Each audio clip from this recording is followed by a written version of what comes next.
trying to find the illegals here is a way of life. Follow patches of barbed wire from Mexico to this border checkpoint near Tombstone, and you'll find vast stretches of open desert. Where we're standing right now, we're 20 miles north of the border, but what are we looking at?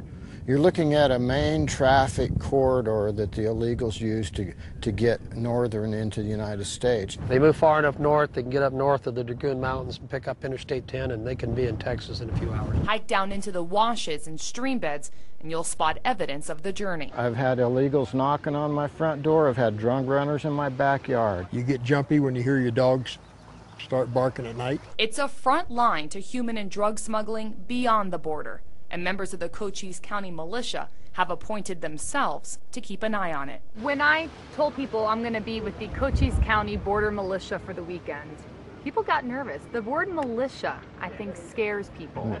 Well, what do you want to call them? We could call it the Cochise County Social Club, okay? I'm sure you could outrun any of us, you know.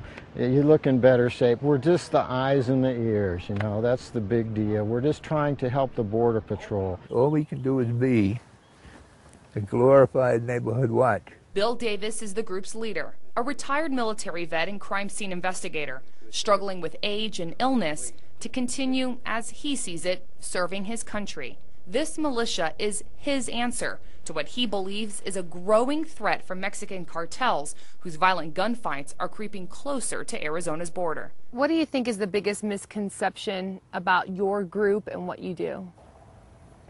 Like I said before, being called names. Mercenaries, wannabes, Rambos, vigilantes, wackos, stormtroopers, neo-Nazi. We're not a racist group. We're not a hate group. How can you hate a 26-year-old woman with a 5-month-old baby in her arms that just walked 26 miles with no water? His concern doesn't center on migrants, but the armed smugglers shuttling them north. He sets up motion detection cameras, then dispatches crews to where they've caught crossers. During these operations, they tell me their strategy is to take their small group and disperse everybody to cover more ground. So, for instance, there are 2 people right now on patrol in the higher elevations behind me. There's another person in the gulch, and then the Fellows brothers are on this clearing overlooking a wash. Shortly after we went through, we came back. Foot traffic had crossed the tire tracks of my truck. So there's foot traffic hiding in these washes and moving even during the heat of the day. If we see anything, we call the Border Patrol immediately. Tom used to own a medical laboratory. His brother Hub is a retired carpenter. The pair peer into binoculars and walk dusty trails, but come up empty-handed. It's kind of like fishing.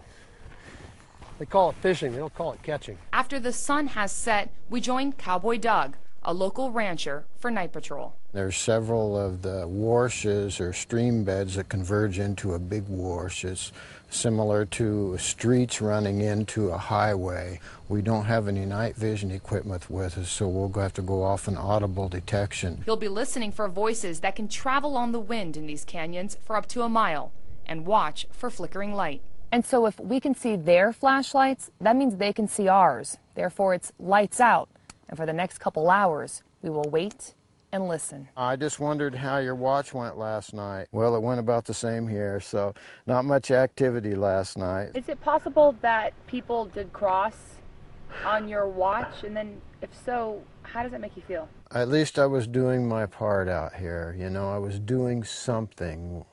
And so that part makes me feel good. They are men living with the daily impact of illegal immigration, worried about a violent drug war in Mexico, and frustrated with Washington, hoping that their quiet sacrifice on a desolate terrain will make their community a little bit safer. I'll do it as long as I can, and as long as there's demand for it. In Tombstone, Christina Boomer, ABC 15 News.